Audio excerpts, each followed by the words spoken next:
Power to this computer. There we go. I've also All found the right. individual tracks are good for me because I found Mm-hmm. my volume is usually the lowest, so I can balance that out when I have the separate ones. Nice. And that's Okay. real easy for these. I have like another podcast with like three people and a guest. Now it's like a little more Mm-hmm. difficult, and then that takes more work, doesn't it? But yeah, Yeah. Yeah. you can always do So, two tracks. Uh, yeah. I mean, I'm used to the multi-track editing, so. yeah. Oh, when I first started podcasting, we would do it in person. We'd talk, put an iPad between us, and we'd record Oh. in 15-minute segments because GarageBand will cut you off after about 20. Oh wow. Dang. Okay. And then I'd have to move all of those from my iPad to my laptop and then put it into the workstation on my laptop. And Oh my yeah, that gosh. editing used to be a giant mess. That sounds terrible. Yeah, but when you start, I mean, now I got everything streamlined, don't I? But Mm-hmm. you get Mm-hmm. started and it's like, well, I'm gonna do it or I'm not gonna do it, and this is the way I can figure out how to do it at this time. So, Mm-hmm. you know, Mm-hmm. Dang. again with music, it's like I need to get this, this, and this before I can record. It's like, no, just record now, and at a later time you'll get that, and it'll be nice. Mm-hmm. I got you. Okay, let's bop on into this one then. Give me just a Sure. little pause that I can spot when I'm editing. All good. Hello, welcome to Time Enough Podcast, where we roll through all the episodes of The Twilight Zone and decide who the who of you is. Did I get that correct grammatically? I should know I'm an English teacher, but I have two English degrees. I would need you to repeat it one more time just to make sure. oh, where do you know who the who of you is? I don't know. I'm uh trying to work in the title and make it more of a yeah, who question. the who of you are, because you don't say you is, you say you are, Well, because I you're talking in recognize that present there's a tense. problem there, I guess is the main Yes. thing. I'm trying to Indeed. figure out, I'm scrolling through what is the name of the shop in this episode because I saw it and I can't, oh yeah, find out who you really are. I don't Yeah, know. find out Yeah, who that would you have been a really bad are. title. Well, it was and I don't even know that it's totally the title of the shop versus just like a advertisement or whatever, but yeah, it was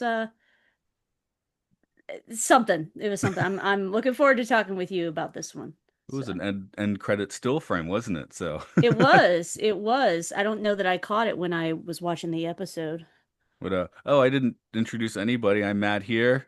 Over there, it's Hello, Matt. Ashley. Thomas coming Hello. back. Hi there. Vanguarders.com. You got that in your byline today. Of course, I've been hearing you Yeah. on some other podcasts, like Yeah, yeah. Genealogy.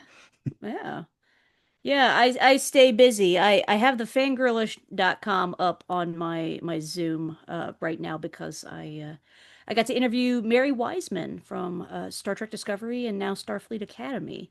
So usually when I do those kinds of interviews, I put my name and where I'm from or Yeah. who I'm with. Yeah, so Yeah, and that show I'm enjoying it, but I am dragging my heels just a little bit, probably because I just have so many things to watch for podcasting. Like feel I've that. watched this week I have to watch what else do I have to watch? Another Twilight Zone, Fast Hmm. X, The Animatrix. I don't have time for Starts for the Academy, unfortunately, till the weekend. I mean, Star Trek's about all I've been watching. So uh, I I'm at I've been at the point for the past few years just because life has been so busy. Like if I am not writing or podcasting about it, I have probably not watched or read it. So, That uh, sounds um, about right. yeah. So That's the curse. The yeah, well, I don't know. Is it a blessing because you are focusing on all this stuff like so intently, more than most people do, right? every time I say that, I'm just like, oh, my steak is too juicy. My wallet can't hold all my 50s and my diamond shoes are too tight, you know? Yeah. Uh, but at the end of the day, it is still your work. It's not unstructured free time. And while, yes, I'm very fortunate to get to do work that I enjoy, uh, it is still not unstructured time, which right now my brain is really craving because I'm about to hit overload. No, I was telling you, I've been becoming less of a late night person. Maybe just because it's cold still. I don't know, but Mm, because I get home, it's like 10:30, and I'm eating dinner. I don't watch my podcast stuff. Then I'll put on like a YouTube thing about like Svalbard or something, for 15 minutes. Because I mm-hmm. don't even want to be when I'm doing the stuff for podcast. I want to be like fully focused. I don't want to be eating dinner also while I'm doing that. So, but Mm. then I start at 11 and say I got a 2-hour movie. I wake up, it's 1 in the morning. I just slept through half the movie. I'm like, crap. Yeah, I'm really good at sleeping through stuff, so I feel that. Th this one I made well one season two of this Twilight Zone is very nice in that these episodes are now like 35 minutes, pretty much Hmm. across the board. They're not. I mean, I prove me wrong on another one, but it's this one does seem to be a little bit more compact. Uh, Now last what did we do? We did you were on for Not All Men for season one. Not all men. I Hmm. hear this one is pretty much all men actually in this episode. When I was doing the trivia, Almost. I had to get five down before I had a female actor. Hmm. Are these only two you've seen of the series? Of the second season, this is the only one I've seen. I did watch the first season when I not long after it aired. I Okay. think I subscribed to Paramount Plus, or was it CB All? I guess it might have been just CBS All Access then. But I did subscribe to that. Gosh, fall of 2019. So this aired in the spring, I believe. The first season The did. first So season was spring of yeah. 2019 and it aired weekly, as I'm Mm, about to do in the trivia. This one that just got, I guess, quarantine plunged onto the server or mm-hmm. whatever. Because, well, I guess I'll just do the trivia. That makes the most Mm-hmm. sense. If you Mm-hmm. feel like taking a nap, there are a lot of actors in this episode. Yeah. As with all these episodes, original air date was June 25th, 2020. Birthday present for my wife, except she's not into the Twilight Zone. Yeah, a little bit. Oh. Not like I am. Um, Peter Atencio directed. He's one of Peele's guys, having directed both episodes of Key and Peele as well as the feature film Keanu. Mm-hmm. Win Rosenfield wrote the episode, though most of his other credits are as a producer. He worked in this capacity on the Candyman reboot, Monkey Man, and Black's Klansman. I Man, he's into do man. enjoy all of those films. So Okay, well, he's producing stuff you like. yeah. Harry Pine was played by Ethan Embry. Embry has a prolific resume with some notable 90s flicks right up at the top. That Thing You Do, Vegas Vacation, Disturbing Behavior, and Sweet Home Alabama. Actually, in one of the Mission Log Discord chats yesterday, I asked, what is something that people think is bad that you, not a guilty pleasure, but you just think it's good? And you don't understand why people say it's bad. So one of the answers was Disturbing Behavior. Um, my That answer, yeah, hmm, that's not one I've seen. yeah, my answer was the I think it's 2001, 2002 film Masked and Anonymous, which stars Bob Dylan, who is not acting in the movie, but everybody else, it's got like this, the cast of that stacked. It's like John Goodman and Jeff Bridges, Jessica Lange, Giovanna Ribisi, and Luke Wilson. Like everyone's in that movie. But I looked on Hmm. IMDb, it's 5.3. I'm like, I guess it's just me. So. I don't know. You got something like that? Like you legitimately think it's good, but popular consensus says it's bad. Oh, so many things that I love. Tank Girl, for one thing. My second favorite movie of all time is Josie and the Pussycats, which has gotten a bit of a I renaissance, think both of admittedly. those have gotten some caught legs. That was the thing with Yeah, Master Anonymous. I'm like, or Disturbing Behavior. I feel like neither of those have really grown their caught legs. yeah, and I say those because they were panned extra hard Hmm. during their day, and they shouldn't have been. A lot of it, I mean, let's be real, there's a lot of inherent misogyny in a lot of the things that were panned about those films. But to me, they are fantastic, and they're also films that not everybody's gonna get, you know. But those are two that come immediately to mind. When you talk about Ethan Embry, the first thing that comes to mind for me is a film that I have tried to watch it a couple of times and I just don't care for it. I know other people enjoy it. Dutch. He was a little kid in that movie. Oh yeah, I Yeah, think he I was tried watching Doyle. that back in the day and had I liked Married with Children. It's got Ed O'Neill in it, right? So Yeah. so I was just Yeah. he's not Al Bundy in that. I was disappointed. Maybe that's why I had a trouble with it. I was coming in as an Al Bundy fan. Well, the other thing I know Ethan Embry from is Empire Records, which I only just watched really. Uh, I take that back. I watched it like a few years ago, but it was so I was like not paying attention, didn't really. track with it. And then I watched it again last year for a podcast that I recorded and just was like, okay, I actually really, really like this movie, and he's a lot of fun in I that am film. the age, exactly the age where I should have watched that movie like 800 times, but I've never seen it. So, yeah. I think it's worth checking out. The needle drops are fantastic. I think it came out about the same time as High Fidelity, so I ended up watching High Fidelity like 12 times. High Maybe a little Fidelity. earlier, a little There, later. funny enough, I talked about both of those films on the same podcast. One of the shows I do is called the Video Store Podcast, and I did an episode last about this time last year. It's last April, in honor of Record Store Day. Um, and so I did High Fidelity, Pirate Radio, Empire Records. So High Fidelity was 2000, Empire Records was 95. Oh, okay. A little more different than I Yeah. thought. Yeah. Maybe it's Airheads. Airheads is one you'll have to hit next time around. That is one I have not seen. So, That's Brendan Fraser, Adam Sandler as a supporting cast because he wasn't a hmm. star yet. Right, That's an right. interesting one. Yeah. Who directed? Someone of note directed that as well. If I can't remember off the top of my head. Um, Yeah. oh, Ethan Embry also. We got into that chat, but one more bit of trivia on him that he was in an episode of the 2000s era Twilight Zone, the one with Forrest Whitaker. So this is not his Was he first really? zoning out. Yeah. He also, I don't know if you're into a lot of horror, but he is in Scream 7. Yeah, I saw that at the top. That's at the top of that. Well, I said Mm-hmm. top was the 90s, so in that case it'd be the bottom. But the way Internet Movie Database it shows you the most Yeah. recent stuff. So, um, Yeah. let's see who else we have. Daniel Sunyata played Detective Peter Reese. He's had regular roles on Rescue Me and Graceland, and in film he's appeared in The Dark Knight Returns and The Devil Wears Prada. Not in giant roles, but he's there. You know, Hmm. again, put that on your resume, and then someone reads it on trivia. Sounds good.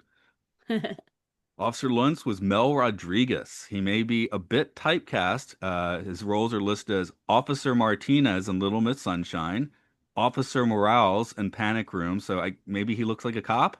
Uh, Billy Porter played Keith. His main gig is as a musician. He started off as a Broadway singer in Grease and Smokey Joe's Cafe. Did soundtrack work for films like The First Wives Club, and he has released a few R&B albums. And there's a couple scattered acting things, but yeah, it seems his big thing's music. John was Yeah, played. and Oh, go ahead. oh, well, and also Billy Porter is kind of known for being kind of a fashion icon. Uh, Okay.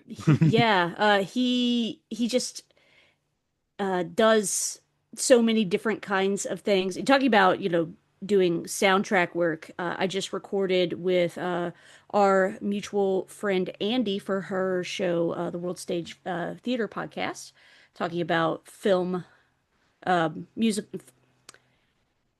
movie musicals is what I'm trying to say. And he was in the chorus on the film Anastasia. Ah, okay. There we go. Yeah, So no, yeah. I didn't know about the fashion thing. I mean, he certainly is striking when he shows up in this episode. Anytime he like shows up on any of these big award shows, like kind of the thing that uh I mean to some people he's infamous for is showing up in a like tux, like typical men's tux on top, but he is wearing like a really long skirt going Okay, with it. sure, why Yeah, not? why not? He does what he wants and he looks fabulous.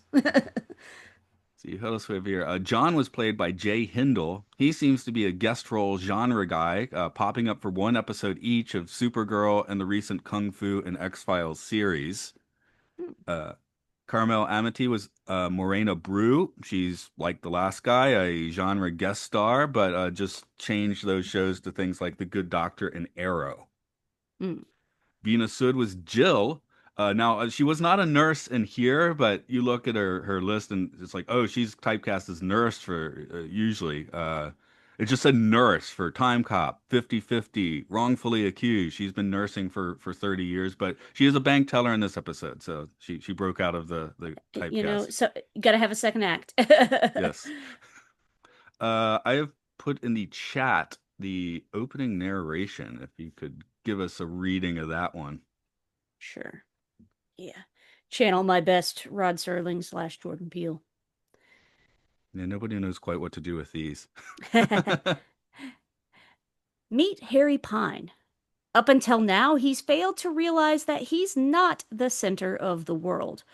But as you can see, he's also not entirely himself at the moment. Harry's mind was an uninvited guest in an unfamiliar body. He's about to go on a journey of self discovery, the kind that's only possible here in the Twilight Zone. All right, thanks. I guess a question that comes up at the top of a lot of these 2020 Twilight Zone episodes is it repeating anything? This isn't like it's not the same, but it definitely has the smell of I think it was first or second season original series episode, The Four of Us Are Dying, in which a Mm. guy is basically able to take people's faces instead.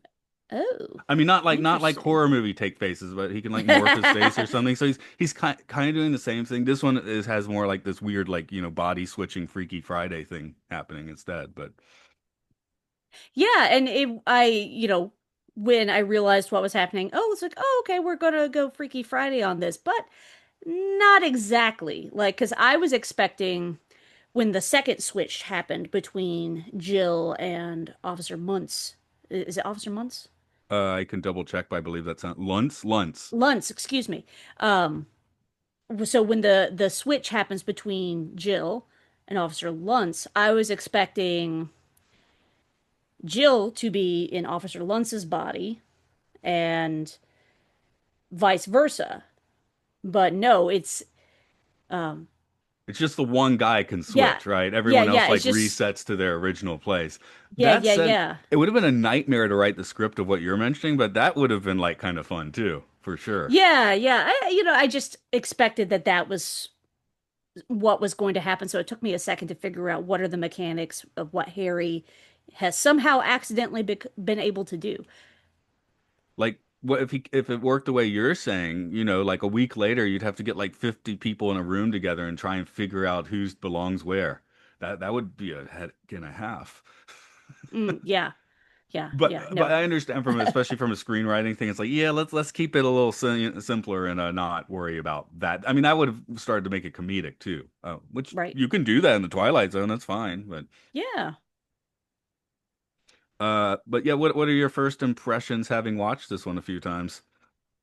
You know, I thought that this was a really fun episode to get to kind of showcase Ethan Embry's acting chops. He's been acting since he was a little kid, and he's not that much older than me. He was born in 78 or 79. I was born in 85, so he's like 7 or 8 years older than me.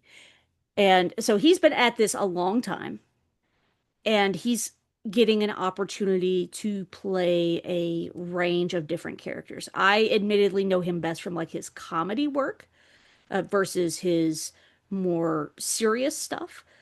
And watching him in this kind of sci-fi horror-ish scenario was really fun. Just watching him, you know, open up as a struggling actor, and I have to wonder when I watch actors play actors, especially struggling ones, on TV shows or films or things like that. And I have to wonder because I mean, Ethan Embry's been in just a little bit of everything, but he's never been like super duper leading man I kind guess he's of one of our younger things. character actors. Usually, a character Yeah, actor is supposed to look like weird or something. Um, yeah, yeah. And there's and the he there's wants the Patton Oswalt joke of being at a dinner and Brian Dennehy shoving a cake in his face and being like, "Character actors, ha!" yeah, it's interesting. I'm saying that now I'm looking through his resume, and it looks like he was in a TV show called Sneaky Pete, where he played Pete Murphy. Everybody was on a TV show for 3 years that you've never heard of at this point. Yeah, yeah, It's like, hey, pretty whatever happened to much. this actor? Oh, go look on one of the smaller cable or streaming networks, and you will find they have been working for 8 years on a procedural or Yeah, something. yeah. It's like, huh, just totally missed this one. Oh, that one's also got Giovanni Ribisi in it, who's he plays Phoebe's brother Frank on uh, Friends. Anyway, uh, but he's definitely busy. You know, leading man or no, he ain't starving.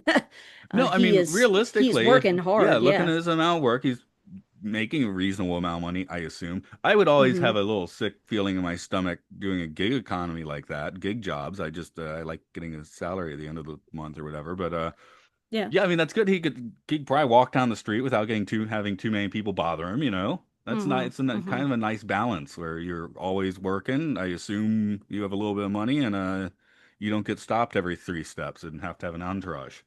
Yeah, yeah, yeah. Definitely a steady working actor, but yeah, I feel like he gets more of these character kind of roles, you know? What does he So, get to play here? He gets to play a small child. That's weird. yeah. He plays Joel for a while, which you know that's kind of fun how he just kind of lilts that a bit. Hmm.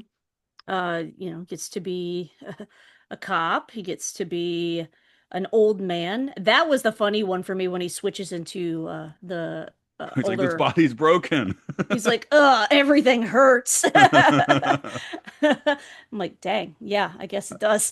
I haven't gotten that old yet, so that's good. What Yeah, hurts now? thankfully I'm not quite there yet. I do need to stretch more and probably need to do yoga. I hate Elbow. doing That's the yoga pain so spot. much. I think it's because I walk around listening to podcasts. I hold my phone up like this, and I think I'm starting to give myself I don't know, phone elbow. Yeah, like what's not tennis elbow? It's that Yeah. kind of. Phone. I got phone elbow. Yeah, tennis elbow sounds better than phone elbow. Hmm. Hmm. It's something kind of like tennis elbow, but not really. Right. I should blame it on Hmm. the cello. I can't blame it on the cello. Um, Oh. what else we have near? Oh yeah, his before he goes to rob the bank, which I guess it's never a good decision to rob a bank, but it No. seems like an extra dumb one in this. Especially he doesn't go in knowing that he's going to start. He doesn't know his escape plan at that point. He's just Well, and like, "Oh, I went also, to Juilliard. Now I'm going to go take a gun and point it at a bank teller." yeah, and you know what? There's got to be cameras outside that bank, and he's pacing around outside the front of the bank without his face covered. I'm like, bro, like you just everything you're doing is very dumb right now. Yeah, after that he's going to go to McDonald's. I don't know. Don't do Yeah, that. no. Um, Yeah, just I guess because of his state, I just had to quickly go through my mind. I think it might be the only movie Bill Murray has directed, which is Quick Mm. Change, which is one of my favorite bank heist movies. You ever come across that one? No, I haven't heard of it. Oh, he's dressed up as a clown for the first 30 minutes, so it's like a clown is robbing the bank. They're like, "What kind of clown are you?" He's like, "I guess the crying on the inside type, you know." Uh, Yeah, I guess so.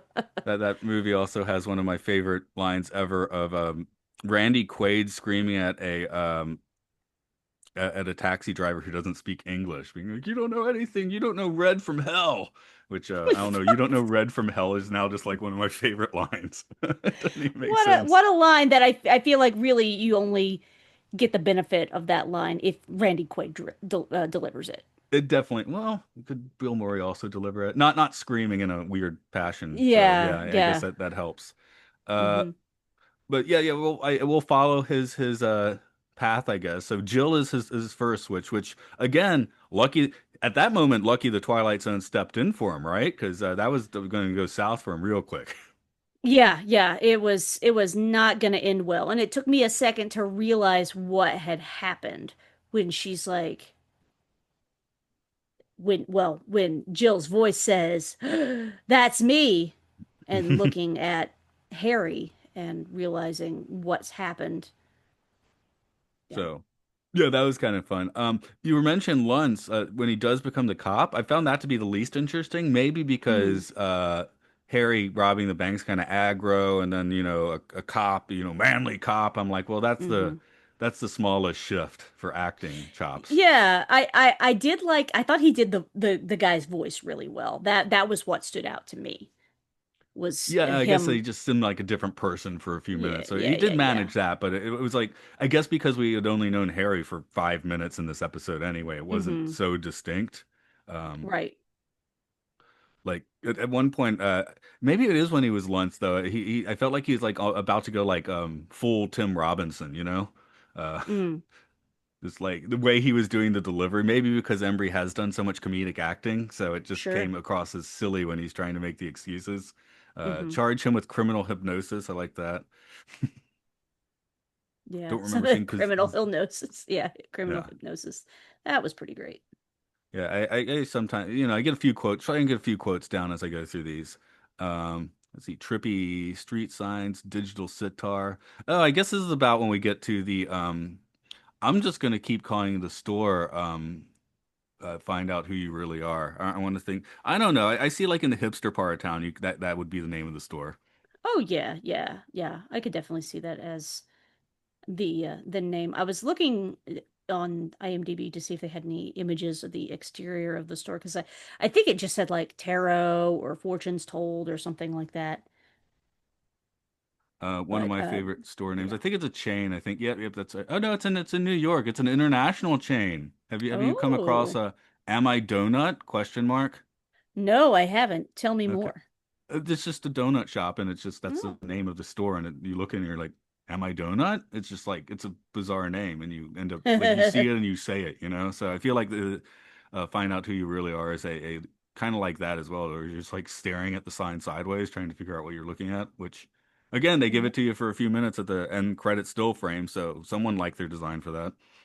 You know what they really need to do is put an Am I Donut right next to the find out who you really are. Mm. And find out who you really are. I You'll think Am I Donut? you'll get at Am least I one Donut? option. Yeah, you get at least one option there. So. Hmm. Hmm. Just go Uh, right next door. You're probably not Groot because you're not saying that. Sorry, there's a Groot. Right. There's certain characters that everyone loves that my wife hates. She hates Groot and she hates Grogu. She's like, you can't take something like Yoda or original Groot and then cutify them. She doesn't like that. Oh, Yeah. So my I daughter mean, and I were trying to convince her to I like already Groot thought like, yesterday. oh, I already thought Groot was cute before he was like baby.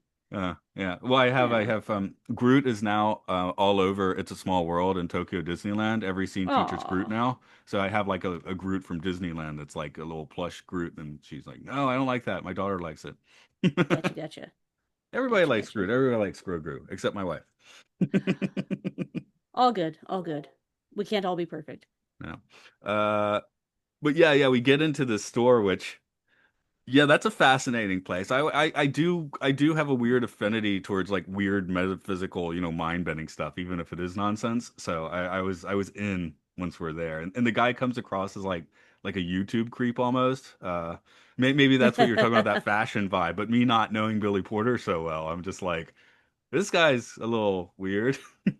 Oh no, no. As soon as I was like, oh, Billy Porter is in this, he's going to be someone fabulous. And of course he's the psychic tarot reading guy. So yeah, here he comes out looking fabulous through that beaded curtain.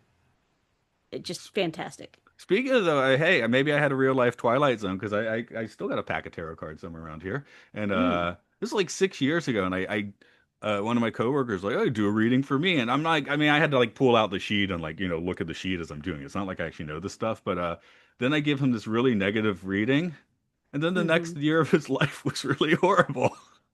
Oh no. Like the reading was correct. I'm like, oh crap, he is back working at our company now, and he's not dead, so everything Oh, worked hey, out in well, at the least end, there's but. that. Gosh. Yeah, but I was like, that is kind of like a thing. Like, I don't know if I should mess with the tarot cards. I mean, not like any moral thing. I was like, oh, I gave the guy a bad reading and it was correct. And Well, Matt, I think you're a pretty great guy, but I don't think you're that powerful. well, it's in the cards. It's not me. There you go. I mean, that's the idea. The cards are random, and then you like try to interpret them. So, someone who is a Mm. good tarot reader, I don't think. I'm sure there's some that are like I have psychic powers, but someone doing it, can you do it seriously? I don't know, but I feel like the correct thing to do is like, no, no, it's about the randomness of the cards, and I'm just hopefully a good interpreter of the randomness. Mm. Is how I see it. I mean, even Gotcha. magic, I would like if you really want to talk about like magic as like a real thing or something, not Harry Potter, it would be trying to push probabilities a little bit. That's what I see actual magic as being. You're doing something to move probability. So, Hmm. Hmm. and that's tea leaves. That's all about how are the tea leaves going to look? How am I interpreting them? I mean, there's nothing particularly woo-woo about that. It's just you're just making strange interpretations, abstract thinking. Billy Porter seems a little bit more like a, shenanigan guy in here, though. Yeah, he is about the shenanigans in this one, and I love that, when the gal comes out of the shop, she's like, "Don't go in there. That guy's a fraud." And I mean, I'm not trying to belittle anyone who believes in such things, but I'm just like, well, yeah, you just walked into a psychic shop. But then you go in and he actually says to him, it's like, you're just like me, you're a con artist. Here's the difference. I at least make people feel better when I con them. You're over here like holding guns to people's heads. So Yeah, he didn't pull the trigger though. yeah, it He did didn't. well. Oh no, Billy Porter scammed him out of the money, didn't he? That's why he spends the next 5 minutes trying to get back into the shop. Yeah, yeah, That yeah. was pretty Well, funny though. even so, I loved that he was like, now you need to get out of here before you get my black ass in trouble. I don't want to get caught up in your nonsense. And I'm like, yeah, because Well, my the note is that cop, the yeah, psychic has gone into Manson speak. like the the yeah, the implications of the cops are coming and I just happen to be a black man. Here we go. Like, we need to get out of here. So. Yeah, I appreciated that acknowledgement. But we get the very cool sequence as he escapes and jumps through like what 5 or 6 different people, including the old guy where everything hurts. So I thought that Yeah, was a cool sequence. that was a cool sequence and like, okay, you're getting a hang of how these abilities work where you're jumping from person to person in order to make your escape. I mean, I guess there's a learning curve, right? And he was I guess he took like a duck to Yeah. water for body switching. Yeah, skills you never knew you had. Um, so the we're getting the weird part, of course, is him jumping into the kid, and that is kind of like we're like, oh yeah, Ethan Embry has been having to act all these people. That's what really stands out because that one's like Yeah. so out there. Yeah. Yeah, definitely. Definitely. And I think he did a really great job portraying all these different people in this episode, and I think watching him play the little kid Miles was my favorite part. Yeah, like I do think this is more Twilight Zone feeling than most of season one, just in the construction. The fact that it's a little Hmm. shorter helps. Like the first season can be very on the button about what it's getting at, whereas this one's like, what is this one getting at really? It doesn't matter, you know? Yeah, yeah, and there's some interesting The only kind social of, commentary I can work out is like, don't be a dick, you know? yeah, don't be a dick, but something that's common in original Twilight Zone is there's some sort of cosmic justice. And the first time I'm watching this, I'm like, ugh, like he didn't get what was coming to him. But yet at the same time, he has to spend the rest of his life living a lie, knowing that his girlfriend was cheating on him with the guy whose body he now embodies. And then, you know, he has to deal with the fact, well, the whole problem here was you being perceived as you. Well, now you've got a different look, you've got a new look, you've got a new body. You're this big, burly, handsome guy. Okay, well, you've got leading man energy now. Yeah. And And it also made me think of the Homer Simpson traveling through dimensions and the family all spits out their lizard tongue. He's like, close enough. yeah. So that's kind of where like the change is permanent, right? But I Hmm. guess it's fine. So yeah, I guess we should start getting into the questions since you're referring to my normal second one already. It's time to talk Oh, about it. Yeah. So who in this episode goes through the Twilight Zone? a lot of people go through the Twilight Zone. That's definitely for sure. Yeah, anyone that has Uh, a Switch, I think they might not know the depths of Harry's trip through the Twilight Zone, but yeah, once you've switched bodies, I think that counts as a you're in the Twilight Zone moment. hmm. Hmm. Yeah. Yeah, but definitely, of course, Harry being in the Twilight Zone, and yeah, it looks like he's stuck there. Although he's happily stuck there, maybe. So I mean, does he deserve that? I mean, he's not like a likable guy at the beginning. His girlfriend doesn't like him. She's cheating on him already. He decides he's going to rob a bank. I mean, he's not starting off in a great place. Did he learn from this experience, or is he just good enough, like Homer Simpson? You know? yeah, I mean, I think for him it's going to have to be good enough because I mean, he says in the conversation with Keith in the tarot shop that, yeah, I think my girlfriend's cheating on me, but we had no super duper implications. Like on second watch, I caught, okay, well, Detective Reese keeps picking up the phone and says, "Now's not a good time. I'll call you later." Blah blah blah. I assumed that this was like his wife or something like that calling. And now I'm thinking, oh, wait, no, no, no, that was Morena. Okay. Well, now I'm like, well, I don't feel that bad for Morena because Morena was cheating on Harry, which you mean, yeah, Harry's a scumbag, but just be honest. Good grief. And like they're both kind of like getting what they deserve in some way Yeah, because I guess it. you're stuck like knowing that the real you wasn't good enough for her, and so she cheated on you, and now she's like, oh yeah, well, Harry wasn't good enough for me, I had to go with Detective Reese and blah blah blah. And now she's getting Detective Reese's body, but it's still Harry on the inside. I wonder how long like he's going to be able to keep up that ruse, you Well, know? I mean, is she ever gonna? I mean, is she gonna notice? I don't know because you don't assume that well, if they start talking about memories or whatever. But yeah, the start of this episode again, if it does have kind of a flaw, it's that we only get 5 minutes to know the baseline for the characters. Yeah. So I was thinking, what would be the difference in a '60s Twilight Zone? We would have gotten this like kind of like melodramatic Bickerson scene or two, and that would have been it, right? Where this one they're Yeah. trying to do it more naturalistically because that's how people tend to approach acting more these days. But it's a case where maybe the shorthand of just like dramatic bickering would have been more effective for that particular plot line. Hmm. Yeah. But nobody wants to get on screen and do that now. No one wants to go and you don't swim through the river of Ham unless you know you can do it. Hmm.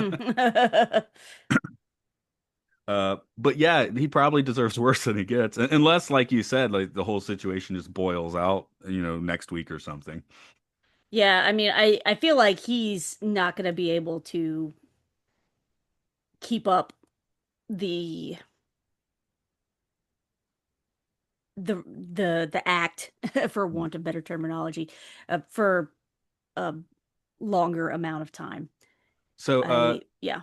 how about the body swap people, not counting the casting director? That's a different conversation. But do any of those people deserve the weird experience they just had? I guess it all works out okay for them. The kid's gonna have some trauma.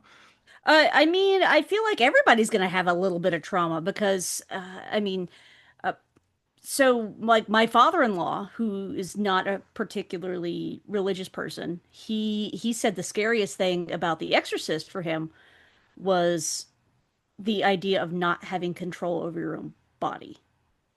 Like that creeped him out more Hmm. than anything. Like not being able to control what you're doing and knowing that somebody else has got my body. What the heck are you doing with it? Stop that. That's mine. That's scary and it's weird and it's freaky. And how do you explain that to anyone without them thinking that you're completely nuts? Right. So that's that. I mean, even if he can't keep up the casting director's vibe, but yeah, with the other people, yeah, I don't know. Maybe you just like compartmentalize that and just be like, man, that was a weird experience. Yeah, If a gosh. few years go by and it hasn't happened again, it's like, well, I guess we're good. But Well, the you're kid, it's probably going not to gonna be, go look anybody in the eye anytime soon. oh, go move to Japan. Well, and my other thing too is this poor little boy Miles has now witnessed a a man getting shot, and yeah, Yeah. it's the bad man, who had taken his body, but it's nobody comes away clean from having witnessed somebody else die. like No, that. no, no. So I guess the body swap people, we don't know how they're all going to take it, but obviously nobody deserved to just suddenly be flipped through into a different body. Because again, Freaky Friday, it's somebody you know, right? So it's like, Right. oh, I'm mom, I'm daughter, blah blah. Mm-hmm. Um, Right. actually, an interest. Have you seen the anime film Your Name? I have heard of it, but no, I have not seen it myself. That gets into the thing. They're like sending messages to each other, like you're not touching my body, are you? When we switch, that sort of thing, and like Mm, it's like stop spending my money on like cakes and things when you're here, right. as because That's she's like funny. a country girl. He's a Tokyo guy, so he works at the cafe. And when they switch, she goes, getting like the pancakes and stuff because Tokyo has all Hmm. those places you can get that sort of stuff. Yeah. Very good movie. Also, very heavy sci-fi bend to it. So Nice. that a big recommend to that movie. But that one is better in this episode. Oh well. Let's put this one on the tripometer. Zero is not trippy. Five is very trippy. Ooh. I'm gonna say it's a solid 4 for me. It's definitely trippier than some of the other modern Twilight Zone episodes I've seen, but it's not like trippy as in I am very disturbed now for the next 48 hours after watching this. You know. But Right. I think it's solid, good sci-fi. I'm gonna give it a 4. I was thinking four when I asked the question, so I will Mm-hmm. agree with you for this one. I mean, yeah, just that the one they have the pupil dilate, whoom, that's a trippy thing. We go into the Yeah. trippy psychic shop, we body swapping is a pretty trippy concept in general, so yeah, that's good for a four. Mm-hmm. Um, I am noting, I guess they did in the first season, but especially with this episode and maybe the one before it, like the colors are really desaturated. Like they almost want to go into black and white, which makes sense as Yeah. the Twilight Zone. But at the same time, I'm like, I don't know if you're gonna do color. I'm I fully get the decision. I'm not 100% sure it's the right one. I'm also not 100% sure it's the wrong decision. So Right, right. You know, it definitely has this really good um the desaturated colors, as you say, it is definitely evoking that spooky Twilight Zone kind of feel for sure. I would agree with that. and I keep mentioning the end credits, which do feel exactly like an original series Mm, ending. I think they even break out the hmm. music and stuff for it. So yeah, Yeah, which I yeah. don't think they were doing in so much in the first season. I didn't go back to check that because we're having a live podcast. But Hmm. anything else you want to throw out on this episode? This is a really solid one. You know, people who want to poop on the Jordan Peele iteration of Twilight Zone, I would say give this one a shot. To me, you know, I haven't seen really any of the rest of the second season, but this one to me feels a lot like classic Twilight Zone. This is of what I've seen, I think this is definitely one of the stronger, more classic Twilight Zone episodes. Actually, actually this is the highest rated according to IMDb. This Hmm. is the highest rated episode of the series. So you looked into that. Hey, oh, looky there. And it was just, So well, I'm available on this date. yes, Go me. yes. I think I'm still my favorite is still probably Replay, but yeah, this one's quite good. Oh, yeah, Uh, no, I mean, replay is uh, top notch for me uh, among of what I've seen. I need to go back and do a full rewatch of the first season because it's been a few years since I've watched the whole thing. Yeah, But I'd stack replay, Replay up against gosh. the good stuff from the original show. Where Oh, the Who yeah, of yeah, You, definitely. I thought it was quite good, but I might, I don't know if I'm going to remember it so well, like in a year. Mm. Uh, Replay though only has a 5.9 rating. Huh, that's Well, that's interesting. because some people are mad because it told the truth. Oh, okay. And yeah, yeah. Unfortunately, you're gonna That is have. something that season two of the Twilight Zone does seem to be doing a little bit. I mean, it's Mm. we're both deep in the track. In the last season of Strange New Worlds, like it's good, but they seem to be like walking away from some of the social stuff. Yeah, and look at who owns Paramount. So Right, exactly. I But this is 2020, and it's like that kind of looks like the same thing sort of happening with season two of the Twilight Zone, where maybe they mhm. fan reaction. I don't know. I mean, fan reaction can be such a bitch now, right? I mean, we got the You're Rise of listening to Skywalker. all the wrong people is what happens. I really, really hate it when studios respond to the very loud, angry, racist dude bros. Like Yeah. the So racist, sexist dude bros. Please stop. right. So the craft of season two is very good, maybe better in the first season. But I Hmm. am wondering if the Dude Bros said a few things and they unfortunately listened. I mean, you know what? It happened to Star Wars, which is why I'll watch new Star Wars stuff, but I don't engage with the fandom at all, just because I'm over it. I'm like, I do not have time to read and engage with you all because you're nothing's ever going to make you happy until you're 5 years old watching A New Hope in the theater again. Yeah. And sorry, it's not I going to do work. wonder if all the TV does break a franchise, you know? Because I mean, everybody was fooling on Marvel, and at first there were the Marvel shows that were kind of siloed from the movies. But now Hmm. it's like, oh, now you really need to watch the Marvel shows to watch the movies, and it's like, yeah, I don't have time for that, you know. And same with Star Wars. I Hmm. guess Trek is good because Trek has basically always been movies or TV. A little bit of Right, overlap, but like the shift went, okay, it's fully TV. Don't We're not even thinking about movies anymore. right, right. Doing both might be dangerous. I don't know. Yeah, yeah, and as someone who loves Marvel, and I host a Marvel show, I watch all the Marvel things. I I'm old enough to remember when none of this was cool, and so I'm just like, woohoo! Look at I get Marvel movies and shows like multiple times a year. I'm so happy. 10-year-old me, like it does get better, you know? Like people aren't gonna beat you up for this anymore or make fun of you. And now it's for a lot of folks, yeah, it's a lot to keep up with. But for people who are, lifelong fans, hey, I'm going to keep up with it because I love it. And I'm someone So, twice a decade. I'll read the entire Chris Claremont run of X-Men. So I got my yeah. dork feet in that deep. Yeah, yeah, yeah. So, but it is a lot to take in when there's, I mean, yeah, the streaming wars are a real thing, and I don't know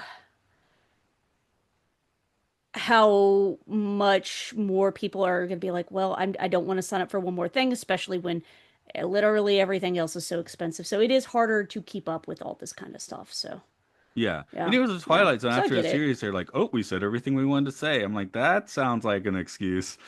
Hmm. Yeah, yeah, like, oh, we didn't want to get canceled. Oh, we said everything we wanted to say. So maybe they did. I don't know. But Yeah, that doesn't, I would think of a different way to say it because that shoots up a red flag, you know? yeah, yeah. Winding down today, you have lots of places to send people to. So why don't you send them off to Sure. one for the end of the episode? Yeah. So if you want to connect with me on socials, hit me up on Facebook, Mastodon, or Blue Sky at The Nerdy Blogger. I'm mostly on Blue Sky. You can read my words on my blog, thenerdyblogger.com. You can also read my words on fangirlish.com, where I write about film and television, mostly Star Trek. And of course, by the time this airs, Starfleet Academy will have wrapped. And so you can go check out all of my reviews plus interviews there as well. You can hear me on a few different shows. My big show is with Roddenberry Entertainment's Mission Log Genealogy. Co-host that with Earl Green, talking about all of Gene Roddenberry's pre-Star Trek TV writing, kind of looking to see did the morals, meanings, and messages he wrote into Star Trek, did they show up in his earliest work? And a lot of times the answer is yes. You can also hear me on the Film Stories Podcast Network, where I host two shows there. One is the Marvel show I previously mentioned, Podcast 616. It's podcast 616, talking all things Marvel. You can also hear me on We Are Starfleet, covering anything in the Discovery or TOS era of Star Trek. So, Star Trek Discovery, Starfleet Academy, Strange New Worlds, TOS, Enterprise, all that. So again, that's called We Are Starfleet. And finally, you can also hear me on the Video Store podcast, where myself and three other hosts, we rotate in a round robin fashion, offering movie recommendations kind of like what you would get at a video store. So check us out at videostorepodcast.com. And I also moonlight as DJ and will travel. Hit me up at djlivelongandparty.com. There All you go. right. I'm done now. I will not do tarot readings anymore. I never really did to start with, but I did just this is of course Time Enough podcast. Rate review that as part of the Podcastia's podcasting network where I do some other ones. But I just put out some new music. So over at rovingsagemedia.bandcamp.com. It's the Deep Dream Realm. 12 tracks of kind of a jangle pop, psychedelia, shoegaze, that kind of thing. So if you dig that sort of thing. Or maybe you'll find out you do dig that sort of thing. So, the deep, deep dream realm. I said deep three times. Oh well, I just said my album title wrong. Welcome to the Twilight Zone.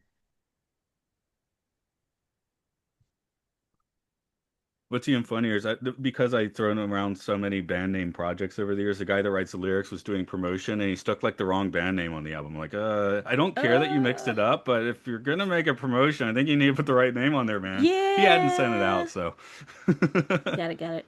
Okay. it was just kind of funny. All Okay. right. Well, as always, thanks for bopping in on this one. I'm going to hit my record.